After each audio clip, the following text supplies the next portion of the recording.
Okay, so let's see resistor temperature detector RTD, which is used to measure temperature.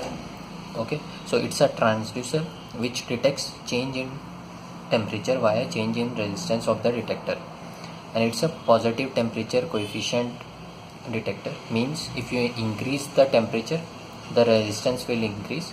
That is what it means by a positive temperature coefficient. The expression to measure resistance and temperature is given is like this: RT is equal to R naught whole bracket 1 plus alpha T minus T naught, where RT is the resistance of device at T degree Celsius, R naught is the resistance of the device at T0 degree Celsius. Okay, and alpha is the temperature coefficient of resistance and its unit is per degree Celsius. Remember, they are in degree Celsius and this is in per degree Celsius.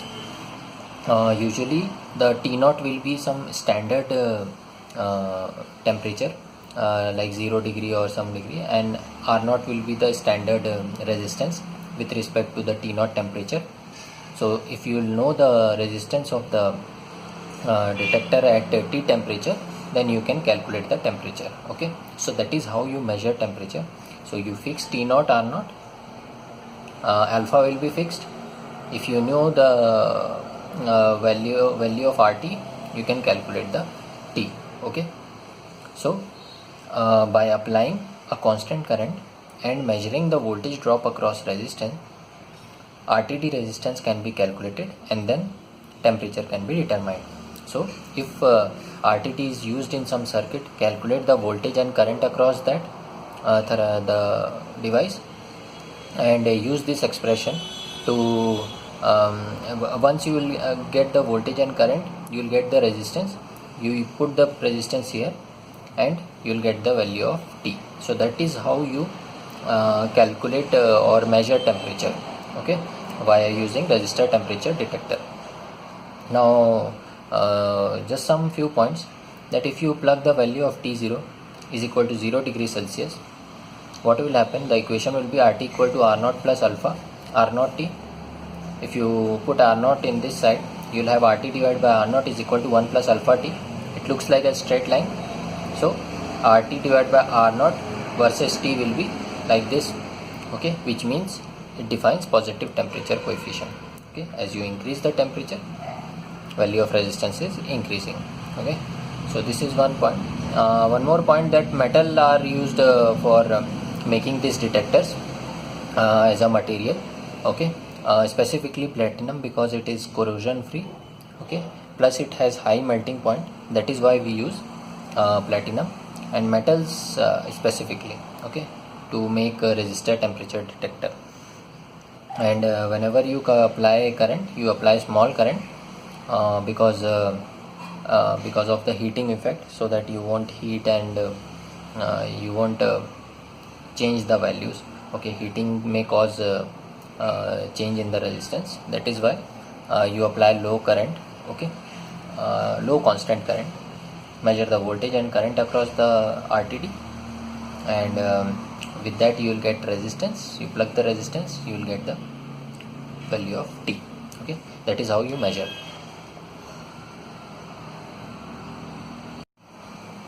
Okay, let's see an example on RTD. A platinum resistance thermometer has resistance of 200 ohm at 20 degrees Celsius. What is the resistance at 100 degrees Celsius if the temperature coefficient of resistance of the thermometer at 20 degrees Celsius is 0.004?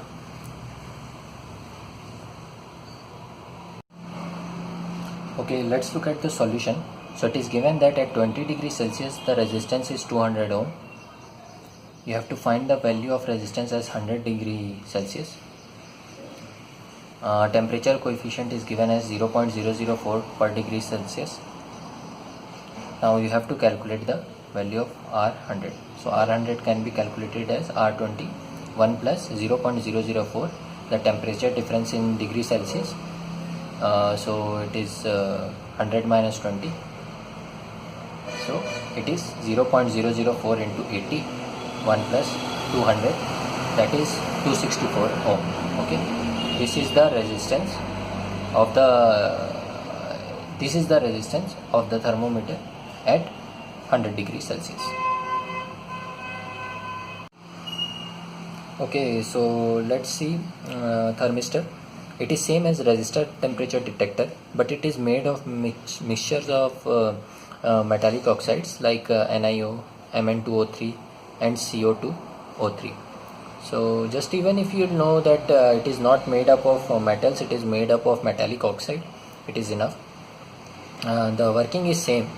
Okay, you will measure temperature via change in the resistance. It is a negative temperature coefficient device, means you increase the temperature, your resistance will decrease. The expression for calculating the between the temperature and resistance is given as follows: RT2 is equal to RT1 exponential e to the power minus beta whole 1 by T1 minus 1 by T2, where beta is the material constant, that's in per degree Celsius. T1 and T2 will be in degree Celsius temperatures. Usually beta value lies between 3500 to 4500 degree Kelvin, and the resistance is this is resistance at T2 temperature, this is resistance at T1 temperature. So as always, T1 and RT1 will be kept standard, and RT2 will be calculated via the voltage and current across the element. So whenever a thermistor, wherever it is being used, calculate the voltage and current across it, calculate the resistance, you plug the resistance here, you will get the temperature T1 T2. Okay, and T1 and RT1 will be constant, standard. So that is how you can measure temperature from thermistor. Okay, and it's a non-linear device, so you can see the characteristics. If you bring RT1 divided by RT2 and if you put T instead of 1 by T1 minus 1 by T2, then you will get a decreasing exponential with constant beta. So this is the decreasing curve. As you increase the temperature, your resistor is decreasing, negative temperature coefficient, and it's a non-linear curve, unlike RTD. RTD has linear curve, and that's a positive temperature coefficient device, and there we use degree Celsius. Okay, mind you, here we are using degree Kelvin, and it is minus beta. RT2 is here, RT1 is here. So yeah, that's it about thermistor. And the use of thermistor are usually in microwave frequency meter as thermal relays. I don't exactly know how they use thermistor, but that is what application is. And apart from this, sometimes it is thermistor is used in control devices as well, which depends upon change in temperature. So that's all I can say about this device. Okay, let's see some questions on this. Okay, let's see a question on thermistor. Thermistor has a resistance of 4 kilo ohm at 0 degree Celsius and 800 ohm at 40 degree Celsius. Determine the range of resistances to be measured if the temperature rises from 50 degree Celsius to 100 degree Celsius.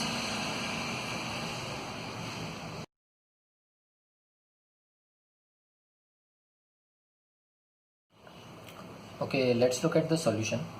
So we have resistance at T1, that is 0 degree Celsius at 4000 ohm. RT2, that is at 40 degree Celsius, 800 ohm. So T1 is 0 degree Celsius, means it is 273 degree Kelvin, and T2 is 40 degree Celsius, that means 313 degree Celsius, 313 Kelvin. Just I've added 273 to both of them, and that converted into degree Kelvin now. So 273, 313. Okay, so now since the resistances are given, you can calculate the value of beta by using the formula RT2 is equal to RT1 exponential minus beta 1 by T1 minus 1 by T2. T2 is 313, T1 is 273, RT1 is 4000, RT2 is 800. So beta will be 3438.12 per degree Kelvin. Now use this beta to calculate the resistances at 50 degree and 100 degree Celsius. 50 degree Celsius means 273 degree Kelvin, 100 degree Celsius means 373 degree Kelvin. Use the formula again with a beta value 3438.12 and standard temperature and resistance, that is 0 degree and 4000 ohm. Calculate the value of resistance at 323 degree Kelvin, that will be 4000 exponential minus beta 1 by 273 minus 1 by 323 273. Okay, resistance is 4000. So that will give you at 50 degree Celsius you will have 569.4 ohm. And similarly you can do it use the formula again to get the resistance at 100 degree Celsius, that is 4000 into exponential minus beta 1 by 273 minus 1 by 373. So that will give you 136.57 ohm. So this will be the range of resistance it will measure if the temperature will rise from 50 degrees to 100 degrees Celsius, that is 136.57 ohm to 569.1 ohm. That will be the range. Okay, let's look at the solution. So we have resistance at T1, that is 0 degree Celsius at 4000 ohm, RT2 that is at 40 degree Celsius 800 ohm. So T1 is 0 degree Celsius, means it is 273 degree Kelvin, and T2 is 40 degree Celsius, that means 313 degree Celsius, 313 Kelvin. Just I have added 273 to both of them, that converted into degree Kelvin now. So 273 313. Okay, so now since the resistances are given, you can calculate the value of beta by using the formula RT2 is equal to RT1 exponential minus beta 1 by T1 minus 1 by T2. T2 is 313, T1 is 273, RT1 is 4000, RT2 is 800. So beta will be 3438.12 per degree Kelvin. Now use this beta to calculate the resistances at 50 degree and 100 degree Celsius. 50 degree Celsius means 273 degree Kelvin, 100 degree Celsius means 373 degree Kelvin. Use the formula again with the beta value 3438.12 and standard temperature and resistance, that is 0 degree and 4000 ohm. Calculate the value of resistance at 323 degree Kelvin, that will be 4000 exponential minus beta 1 by 273 minus 1 by 323 273. Okay, resistance is 4000. So that will give you at 50 degree Celsius you will have 569.4 ohm. And similarly you can do it use the formula again to get the resistance at 100 degree Celsius, that is 4000 into exponential minus beta 1 by 273 minus 1 by 373. So that will give you 136.57 ohm. So this will be the range of resistance it will measure if the temperature will rise from 50 degrees to 100 degrees Celsius, that is 136.57 ohm to 569.1 ohm. That will be the range. Okay, let's see next question. So calculate the power dissipated in the thermistor shown in the circuit when operated at 150 degrees Celsius. This is the circuit, this is your thermistor, 5 volt DC supply, 1 kilo ohm resistance. The resistance of the transducer changes as given in the table. At temperature 25 degrees Celsius, the resistance of thermistor is 10 kilo ohm. At 100 degrees Celsius, the resistance is 1 kilo ohm. Okay, so you have to calculate the power dissipated across thermistor at 150 degrees Celsius. Okay, let's see the solution. So first of all you will get use this data. So at 25 degrees Celsius means 298 degree Kelvin, you have resistance 10 kilo ohm, and at 100 degrees Celsius that means 373 degree Kelvin, you have 1 kilo ohm resistance. So consider this is at T2 temperature and this is at T1 temperature.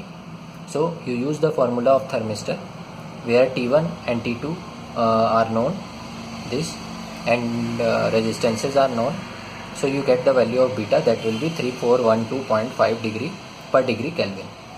Once you get the value of beta, calculate the resistance of thermistor at 150 degree Celsius, that means 423 degree Kelvin, and use T1 as your standard temperature and its resistance. So RT3 will be RT1 e to the power minus beta 1 by T1 minus 1 by T3, where T3 is 4 to 3 degree Kelvin and T1 is 298 degree Kelvin. Okay, RT1 is 10 kilo ohm and beta is 3412.5 per degree Kelvin. So you will get RT3 is equal to 0.339 kilo ohm. Once you get the resistance of the thermistor at 150 degrees Celsius, you plug here, you use the circuit and find the current and voltage, and you can calculate the power. So okay, so if I'll think R is equal to 0.339 kilo ohm, then your I will be 5 divided by 1000 plus 339. 1000 is this, and 339 kilo I have removed. So this will be the current, which will be 3.73 milliampere. So power will be equal to I square R, which means this square of this guy and into this. So you will get 4.7 milliwatt. That will be your answer. Okay, 4.7 milliwatt. You square the current, multiply by the resistance, and that will give you 4.7 milliwatt. Okay.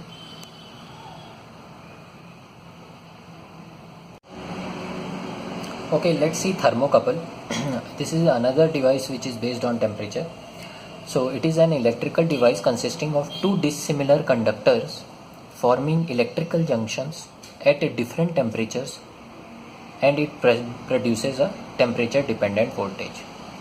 It works on the principle of Seebeck effect, and so that you can see there will be two conductors joined together, dissimilar conductors joined together from their ends. One will be in hot temperature, one will be in cold temperature, and they will produce a temperature dependent voltage across the junction. Okay, this works on the principle of Seebeck effect. So E, the voltage produced across the junction, will be proportional to the change in the temperature, or you can write E is equal to A into del theta, where A is a proportionality constant. Okay, so that is how you can frame thermocouple. Now the Seebeck effect, what it means is when two different alloys are joined together and the junctions are maintained at two different temperatures, then a voltage is produced across the junction. Okay, so you have a two different alloys, alloy A and alloy B. This is two junctions. They are connected at two junctions. This one is let's say it is cold, theta 1 is the temperature, and this one let's say it is hot junction with theta 2 temperature. So a voltage will appear across this, that is E, which will depend upon the difference between the temperature of these two. So A into theta 2 minus theta 1, that is A into del theta. Usually we keep theta 1 constant, and we change the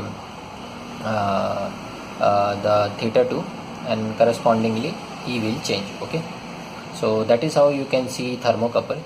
Okay, so Seebeck effect works on Seebeck effect, and it is directly proportional, like the change in the temperature will reflect change in the voltage developed across the junction. Okay, so these are two junction, one is cold junction, one is hot junction, and these are two alloys. One thing I forgot to mention, you will find the thermocouples, applications of thermocouples on temperature sensors. So temperature sensors actually consist of thermocouples. So they measure temperatures, and it voltage will appear across this whenever there is a change in the temperature, and one temperature kept is kept constant, like standard temperature, and the other one will be varying, and depending upon that it will appear a voltage across it. Okay, so the application is in temperature sensor. Let's see a question on thermocouple. A copper constant thermocouple was found to have linear calibration between 0 degrees Celsius to 400 degrees Celsius with EMF at maximum temperature. We are given a reference junction as 0 degrees Celsius equal to 20.68 millivolt. Determine the correction first the correction which must be made to the indicated EMF if the cold junction temperature is 25 degrees Celsius, and second, if the induced EMF is 8.92 millivolt in the thermocouple circuit, determine the temperature of the hot junction.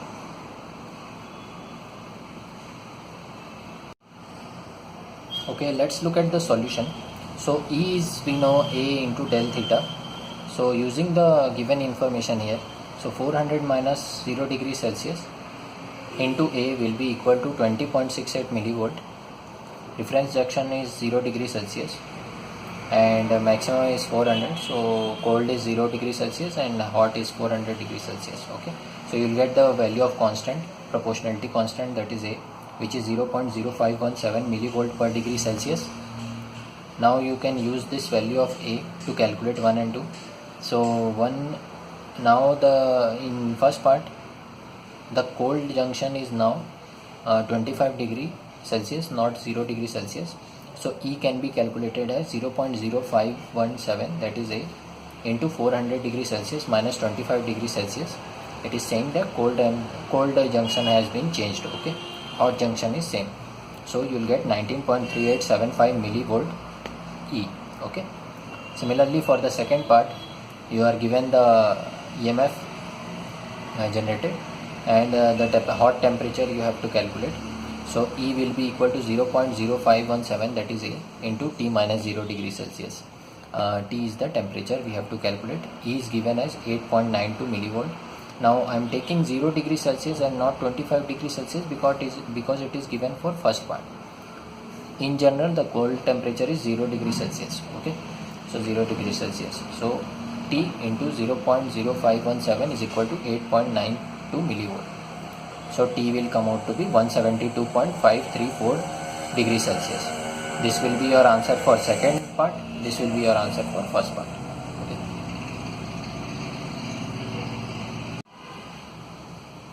Okay, let's compare the three: RTD, thermistor and thermocouple. So these are the parameters: thermocouple section, RTD section, thermistor section. So operating principle, if you will discuss, the thermocouple uses two metal wires to produce a voltage relative to the temperature present at the junction between them. This is what we saw. RTD measures temperature based on the resistance changes in the metal resistor, and thermistor is same as RTD but contains ceramics or polymers instead of metals in their construction. Okay. Characteristics wise, if you see, this is non-linear but it is positive temperature coefficient. This is linear with positive temperature coefficient. This is exponential with negative temperature coefficient. You can see the device type. This is an active type of device because it does not require any external power for its operation. This is a passive. RTD and thermistor are passive because they require external power source for their operation.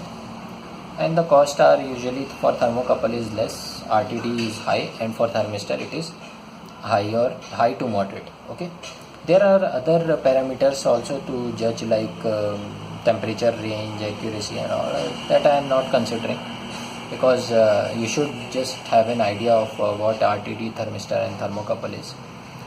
Okay, so yeah.